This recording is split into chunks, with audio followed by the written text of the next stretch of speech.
Welcome to the Online Business AMA Podcast, the podcast where I answer your most pressing questions about building and growing a successful online business. I'm your host, Lauren Diana, certified business strategist and coach, here to give you the clarity, support, and strategies you need to thrive. Let's dive into today's question. Welcome back. Today's question comes from Esme, who says, I'm having a hard time getting my offer to stand out. How do I make it feel more compelling and different from everything else out there? Esme, this is such a great question, and honestly, one that so many business owners deal with. When you're in a crowded space, it can absolutely feel like you're blending in or being overlooked. But the truth is, there's always a way to stand out by owning your unique value and positioning your offer more clearly. Now, before we get into the how, I want to pause for a second and talk about why this even matters, because most people don't realize that this one piece, how your offer is positioned, can make or break your business. I've seen brilliant, talented entrepreneurs struggle to get clients, not because their work wasn't valuable, but because the way they were talking about it didn't land. They'd have this amazing program or service that could genuinely help people, but it sounded too generic, too similar to everything else out there. And when your audience can't tell the difference between your offer and the next person's, they don't act. They scroll, they hesitate, or they default to someone else who's saying the same thing louder or with more confidence. That's why this is so vital. Because once you nail this, once you know exactly how to communicate your value in a way that feels true to you and speaks straight to the heart of your ideal client, things shift. People start paying attention, they start reaching out, they start saying yes, and business starts to feel easier, more aligned, and more effective. So let's talk about how to actually make that happen. Start with the actual problem you solve.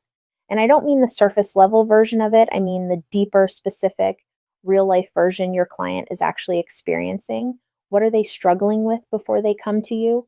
What's keeping them stuck, frustrated, or second guessing themselves? What do they secretly worry might never change? What are they Googling at midnight when no one's around? These are the things they care about. These are the things that keep them in that cycle of overwhelm or inaction. When you speak to those real pain points with empathy and clarity, your message hits differently. You're not just offering a service, you're offering a lifeline, and that makes people pay attention.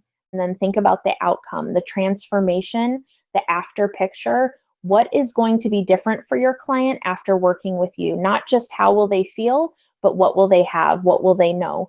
What will they be doing that they weren't doing before?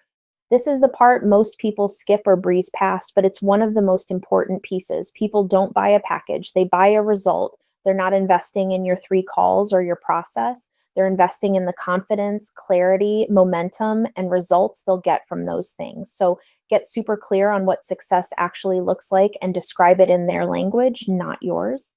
The clearer and more tangible that transformation is, the more compelling your offer becomes. And now let's talk about your edge, because this is the part that really makes you unforgettable.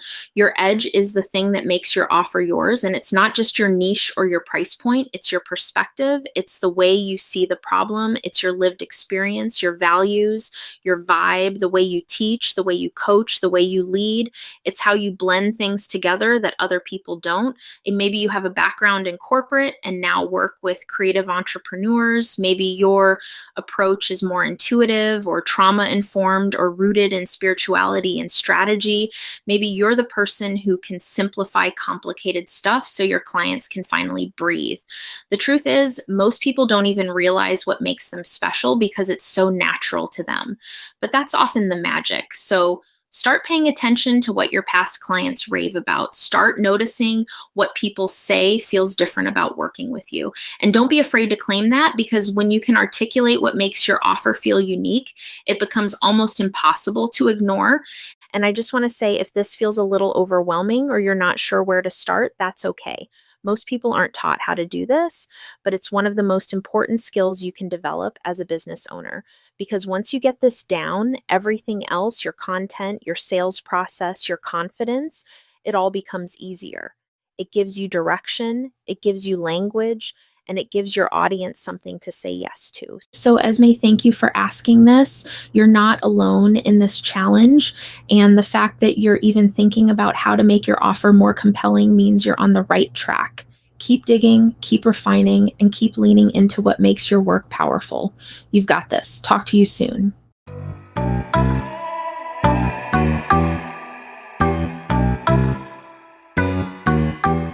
Thanks for tuning in to today's episode. I hope you found it helpful for your business. If you've got a question you'd like answered, just head on over to onlinebusinessama.com to submit yours, and it might be featured in an upcoming episode. See you next time. Want to learn more about growing your business online? Are you a coach or course creator who's looking to sell out your programs and courses? Learn more by visiting laurendiana.me.